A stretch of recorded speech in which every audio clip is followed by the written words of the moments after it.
Friends, welcome back to my YouTube channel study lover RB. ये हमारी Vision IAS की test series चल रही है, जिसमें हम कर रहे हैं हमारा टेस्ट नंबर 6313। लास्ट क्लास में हमने इसके 16 क्वेश्चंस तक कंप्लीट कर लिया था। इस क्लास में हम आगे के क्वेश्चन सॉल्व करेंगे, तो चलिए क्लास स्टार्ट करते हैं। क्वेश्चन नंबर 17 है हमारा, सोलिका जनजाति। इसके संदर्भ में निम्नलिखित कथनों पर विचार कीजिए। फर्स्ट दे रखा है इसमें, सोलिका जो जनजाति है मुख्य रूप से केरल के जो वन है उनमें पाई जाने वाली एक क्या है, घुमंतु जनजाति है। तो फर्स्ट वाला ही गलत है। जो सोलिका जनजाति है ये मुख्य रूप से कहाँ पे, दक्षिणी कर्नाटक के बिलिंगिरा रंगा पहाड़ी है और तमिलनाडु इसके कुछ हिस्सों में ये पाई जाती है, ना कि केरल के वनों में। सेकंड है, इन्हें भारत सरकार द्वारा विशेष रूप से कमजोर जनजातीय समूह पीवीटीजी इसके रूप में वर्गीकृत किया गया है। तो सेकंड वाला भी गलत हो जाता है। ये कर्नाटक में एक अनुसूचित जनजाति मतलब एसटी है तथा इन्हें भारत सरकार द्वारा विशेष रूप से कमजोर जनजातीय समूह पीवीटीजी इसके रूप में वर्गीकृत नहीं किया गया है। तो ये वाला गलत हो जाता है हमारा पॉइंट। थर्ड दे रखा है, इन्हें स्थानीय भाषा में बांस के बच्चे हैं इसके रूप में जाना जाता है। तो ये करेक्ट है।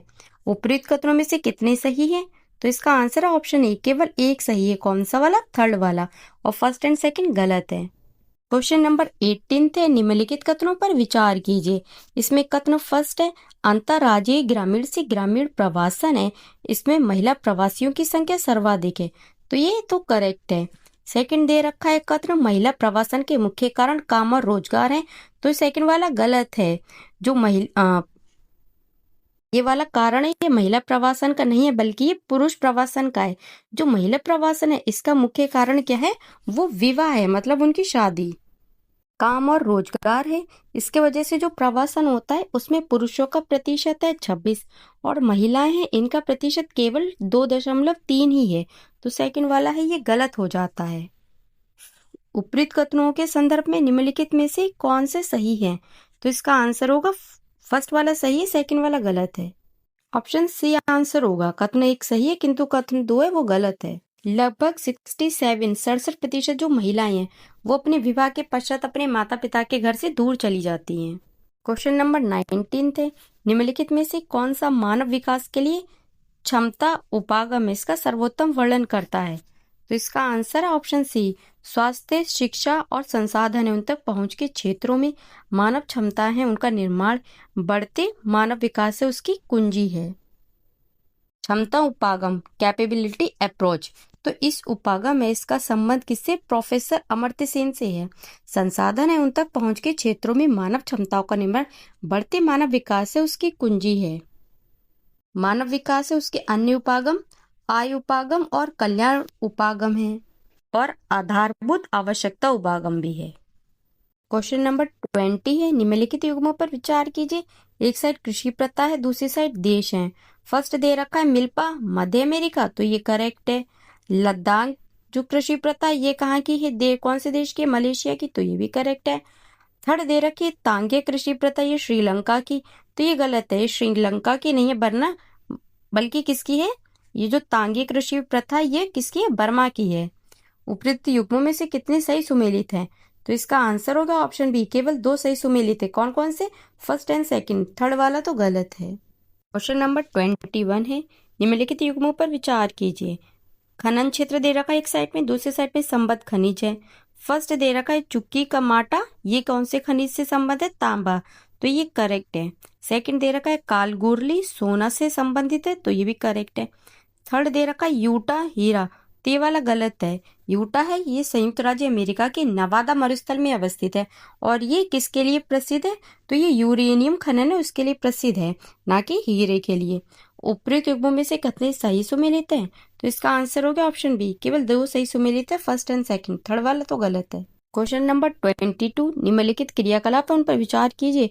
फर्स्ट दे रखा है जैव प्रौद्योगिकी में वैज्ञानिक अनुसंधान। सेकंड दे रखा है खाद्य प्रसंस्करण। थर्ड है सरकारी नीति है, इसमें निर्णय निर्माण। फोर्थ है विश्वविद्यालय में अध्यापन। उपयुक्त में से कौन से पंचक क्रियाकलाप है वो माने जाते हैं? तो इसका आंसर हमारा ऑप्शन कौन सा? बी होगा, 1, 3 एंड 4। जो सेकंड है खाद्य प्रसंस्करण, ये एक विनिर्माण गतिविधि है, ना कि ये बौद्धिक कार्य, यह एक द्वितीय क्रियाकलाप है, ना कि पंचिंग क्रियाकलाप। ये द्वितीय में आता है, पंचक में नहीं आता है। तो फोर्थ वाला, इसलिए ये हमारा सेकंड वाला ये गलत हो जाता है। तो हमारे आंसर में सिर्फ कौन कौन से पॉइंट होने चाहिए? 1, 3, 4। तो आंसर हमारा बी हो गया। प्रसंस्करण द्वितीय में आता है, ना कि पंचक क्रियाकलाप में। क्वेश्चन नंबर 23, शिशु लिंगानुपात है, इसके संदर्भ में निम्नलिखित कथनों पर विचार कीजिए। फर्स्ट है जनगणना 2001 है, इसके आंकड़ों की तुलना में जनगणना 2011 इसमें शिशु लिंगानुपात इसमें सुधार हुआ है। तो फर्स्ट वाला गलत है। जो 2001 की जनगणना है इसमें भारत का शिशु लिंगानुपात कितना था? वो 927 था। जो 2011 इसकी जनगणना में घटकर कितना हो गया? 918 हो गया। तो इसमें सुधार नहीं हुआ है, बल्कि ये और खराब हो गया है। सेकंड बोला है हरियाणा और पंजाब में शिशु लिंगानुपात है राष्ट्रीय औसत है, इससे अधिक है। तो ये गलत है। जो राज्य हरियाणा है इसमें कितना है? 834 है, और जो पंजाब है उसमें कितना है? 846 है। तो ये सर्वाधिक चिंताजनक है, ना कि राष्ट्रीय औसत से अधिक। तो ये वाला गलत हो जाता है। उपरोक्त कथनों में से कौन से सही है? तो इसका आंसर हमारा ऑप्शन डी होगा। ना तो एक सही है, ना ही दो सही है, कोई भी सही नहीं है, दोनों ही गलत है।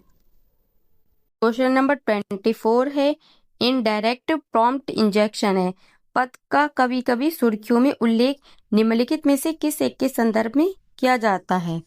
तो इसका आंसर होगा ऑप्शन ए, एक साइबर सुरक्षा भेद्यता जिसमें बाह्य डेटा एआई जनरेटेड प्रतिक्रिया है उनमें हेरफेर करता है। इनडायरेक्ट प्रॉम्प्ट इंजेक्शन है, ये लार्ज लैंग्वेज मॉडल है, LLM है।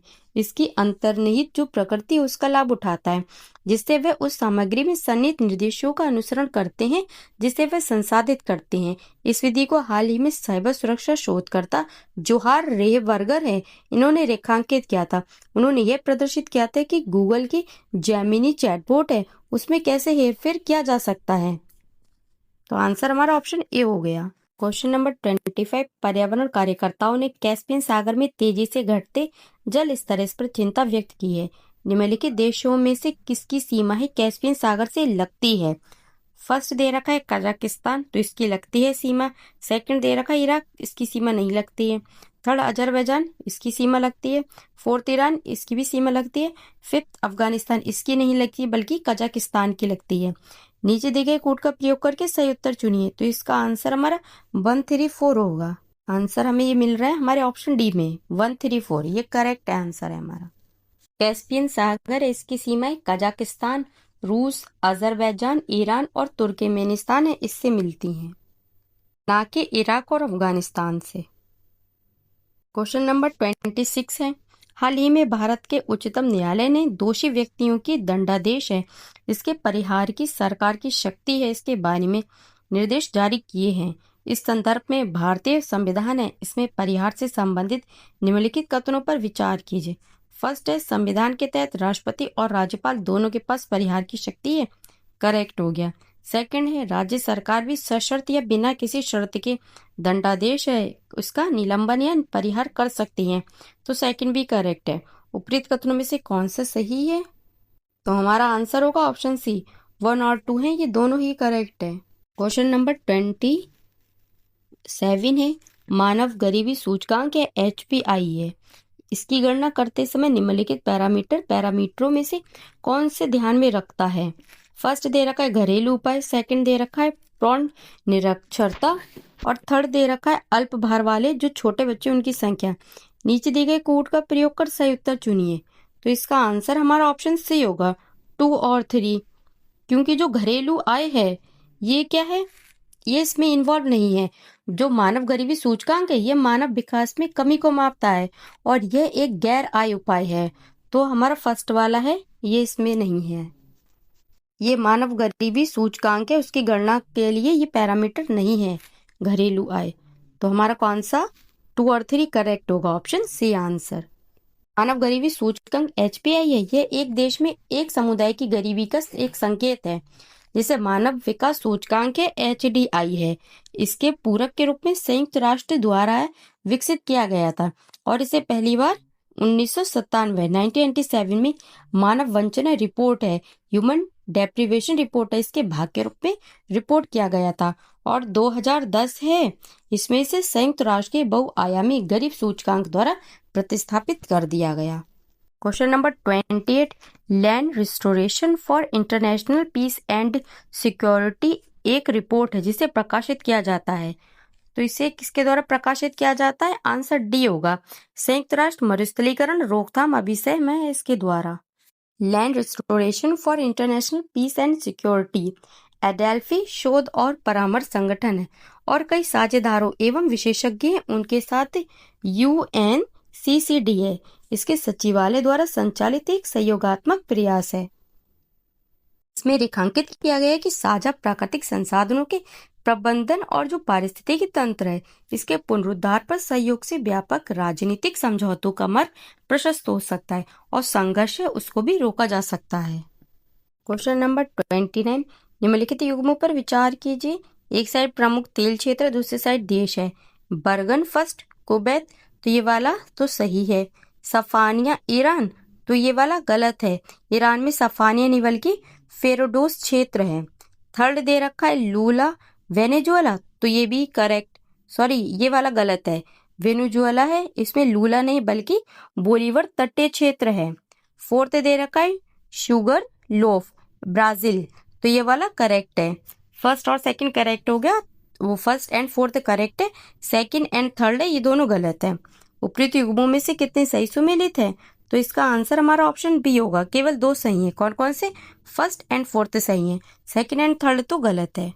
क्वेश्चन नंबर 30, वे घुमंतु जनजाति हैं जो मूल रूप से पूर्वी अफ्रीका के मध्य उच्च भूमि में विचरण करने के लिए जानी जाती थी, लेकिन अब वे बड़े पैमाने पर केन्या और तंजानिया के निर्दिष्ट अभयारण्य हैं इन तक ही सीमित हैं।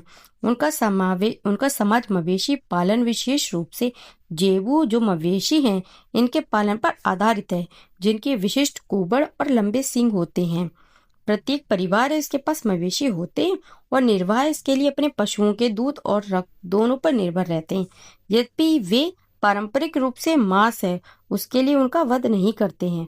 ऊपरी परिच्छेद में निम्नलिखित में से जनजातियों में से किसका वर्णन किया गया है यहाँ पे? तो इसका आंसर ऑप्शन बी हो गया, मसाई। मसाई केन्या और तंजानिया की एक घुमंतु चरवा जनजाति है। इनकी जो अर्थव्यवस्था है वो मवेशी पालन पर आधारित है और जेबू मवेशी है ये उनकी आजीविका का एक प्रमुख हिस्सा है। ये पारंपरिक रूप से मांस के लिए मवेशियों का वध नहीं करते हैं। क्वेश्चन नंबर 31, मानव बस्तियों के संदर्भ में अर्धगुच्छित प्रारूप है वो सामान्यतः पाए जाते हैं। तो इसका आंसर ऑप्शन ए होगा, गुजरात का मैदान और राजस्थान के कुछ भाग है वहां पर।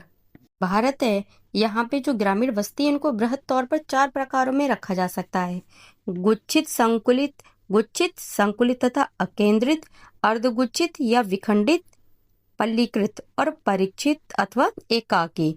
जो अर्धगुच्छित बस्तियां हैं इन्हें विखंडित बस्तियां भी कहा जाता है। ये परिक्षिप्त बस्ती है उसके एक सीमित क्षेत्र में गुच्छित होने की प्रवृत्ति का परिणाम है। आमतौर पर जो जमींदार हैं और अन्य प्रमुख समुदाय ये मुख्य गांव के केंद्रीय भाग पर आधिपत्य कर लेते हैं, और जबकि जो समाज के निचले तबके के लोग हैं और निम्न कार्य में संलग्न लोग हैं ये गांव के बाहरी हिस्सों में बसते हैं।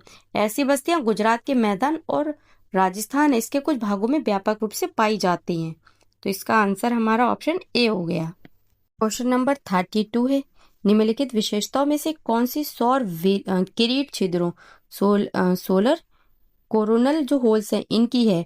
फर्स्ट दे रहा है उच्च सघन क्षेत्र, सेकंड है एक चुंबकीय क्षेत्र खुला होना, थर्ड है द्विध्रुवीय चुंबकीय क्षेत्र। नीचे दिए गए कोड का प्रयोग कर सही उत्तर चुनिए। तो हमारा इसमें सिर्फ सेकंड वाला करेक्ट है, फर्स्ट एंड थर्ड है ये गलत है। तो आंसर हमारा ऑप्शन डी हो गया, केवल 2 सही है। चरम परावैंगनी EUV और मृदु एक्सरे सौर चित्रों के माध्यम से सौर किरीट मतलब सोलर कोरोना है, इसमें किरीट छिद्रों वाले जो काले क्षेत्र हैं उनके रूप में ये दिखाई देते हैं।